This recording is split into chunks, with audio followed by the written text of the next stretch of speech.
Assalamualaikum warahmatullahi wabarakatuh. Kembali lagi di Repair, berbagi tips dan trik terputar brand smartphone. Oke teman-teman, apa kabar semuanya? Untuk hari ini ya, saya dapat servisan Nokia 101 ya, yang dimana ini milik teman ataupun sahabat saya ya. Jadi sebenarnya handphone ini sudah terbakar ya, tapi handphonenya tetap nyala ya. Jadi sahabat saya ini orang jauh ya, dari luar kota, dia pulang kampung. Dan sebelumnya memang di sana dia mengecas dengan cas kodok saja ya, baterainya, karena tidak bisa lakukan pengecasan secara langsung karena memang sudah terbakar katanya ya. Jadi di sini saya akan memastikan apakah benar-benar kondisinya itu terbakar atau tidak. Kita sama-sama buktikan ya teman-teman. Jadi saya juga heran kalau memang terbakar, mengapa handphonenya masih nyala ya. Setelah saya coba-coba, memang konektor casnya ini memang sudah dicabut ya, atau dilepas ya, karena sudah longgar seperti ini ya. Saldi cas ini sudah longgar, ini mempertandakan bahwasanya memang konektor cas di dalamnya ini sudah dicabut sebelumnya ya. Jadi untuk resiko dari ini sebenarnya cukup besar ya. Jadi sudah saya katakan juga bisa saya bantu, tapi ya semampu saya ya, karena resikonya ini HP-nya mati ya teman-teman.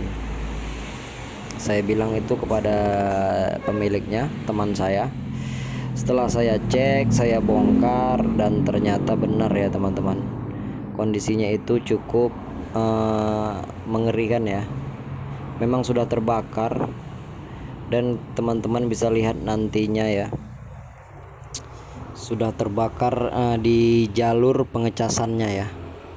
Oke, ini dia. Nah, ini yang saya katakan tadi, sudah hangus ya, terbakar.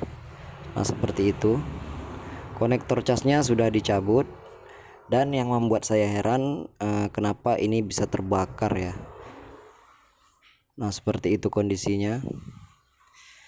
Ini sebenarnya kalau untuk teman-teman yang teknisi ya, yang pernah mengalami seperti ini, sebenarnya ini risikonya sangat besar, dan pengerjaannya cukup melelahkan ya. Melelahkan dalam arti kata, untuk biaya servisnya itu tidak seberapa, tapi risikonya itu luar biasa ya teman-teman. Apalagi yang punya pemilik ini ataupun handphone ini sangat penting, banyak nomor-nomor telepon yang harus diselamatkan. Apabila biasanya dari kasus yang sudah seperti ini ya, saya, apabila handphone terkena air ataupun terbakar seperti ini, setelah dibersihkan bisa-bisa saja handphone ini mati ya teman-teman. Bisa-bisa saja handphone ini mati. Itulah risikonya yang membuat teknisi bingung ya. Kita lihat juga jalur pengecasannya ini bisa terkoyak seperti ini ya. Sudah terkorek ya, terkorek apa terkoyak ya. Kita lihat sudah hancur ya jalurnya ini. Jadi untuk langkah nanti selanjutnya kita akan jumper langsung ya. Kita coba jumper langsung saja, karena jalur-jalur yang di sini ini sudah rusak ya. IC ataupun kapasitor yang di situ tuh sudah hilang juga ya, tercabut ya teman-teman. Jadi saya katakan juga ke teman saya, kalau mati saya tidak tanggung jawab ya. Tapi dia hanya tertawa, kalau mati untuk apa saya perbaiki. Ya benar juga sih, tapi inilah risiko dari tukang servis ya. Mau tidak mau harus berani ya, walaupun sambil berkeringat mengerjakannya. Ya mudah-mudahan ini bisa bisa normal kembali ya teman-teman. Tapi dengan cara yaitu saya akan menjumper langsung dari konektor casnya ke terminal positif dari Nokia 101 ini ya. Oke, mesin sudah bersih. Saatnya kita eksekusi ya. Kita panaskan terlebih dahulu solder. Kita sediakan dulu terlebih dahulu konektor casnya ya. Konektor cas dari Nokia 101 ini. Ini dia konektor casnya yang ingin kita ganti. Oke, nanti posisinya dudukannya seperti ini ya teman-teman. Dudukan dari konektor casnya seperti ini dudukannya.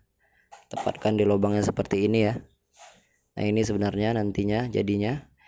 Jadi kita akan jumper kaki dua ini, yang kuning ini, kutub positif dan negatifnya, dan langsung ke kutub positifnya ya, ke bagian konektor cas baterai ya. Nanti posisinya seperti ini ya teman-teman. Oke. Oke lah, bismillah saja ya. Kita akan coba lakukan penjamperan. Tadi handphonenya nyala ya teman-teman. Saya ragu juga setelah dibersihkan. Ini dia tipenya 101, Nokia 101 ya, HP jadul. Jadi langsung saja kita eksekusi. Kita bersihkan terlebih dahulu semuanya ya. Sebelumnya itu kita bongkar terlebih dahulu kaleng ini ya. Ini kaleng dimana kita langsung menjumper nanti ke terminal positif dari pivotnya ya, atau baterainya. Oke, itu dia sudah kelihatan. Ini pun masih ada korosi bekas-bekas air ya.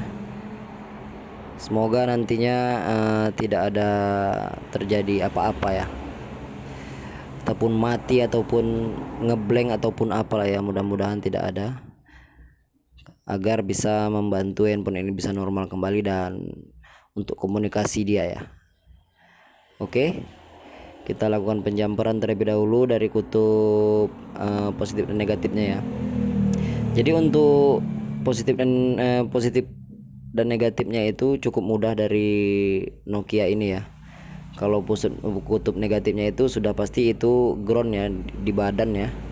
Dan kutub positifnya itu di kaki, nanti saya akan jelaskan di situ dimana nanti kita akan solder.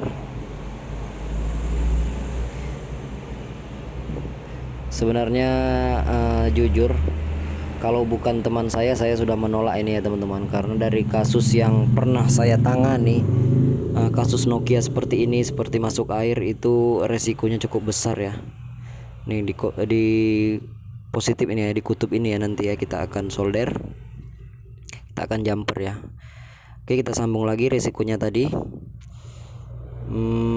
Setelah saya bersihkan dan HP-nya sudah bersih tapi HP-nya itu mati ya, itulah sebenarnya risiko yang terberat untuk teknisi, apalagi kasus HP-HP Nokia jadul seperti ini.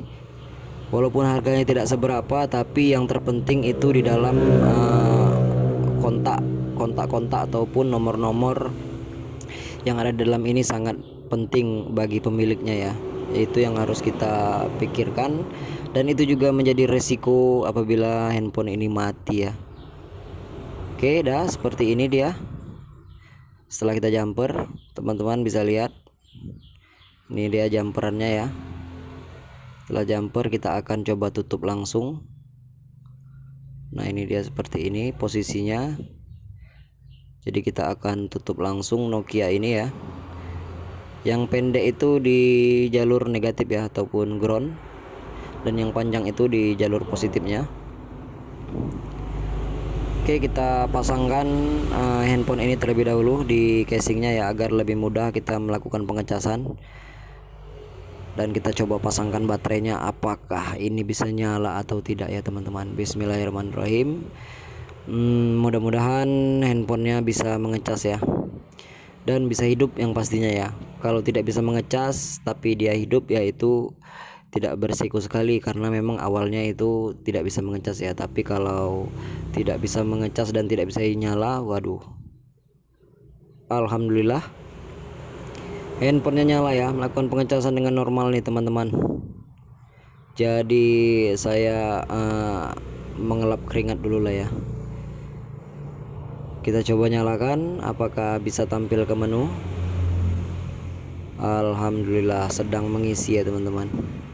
Jadi ini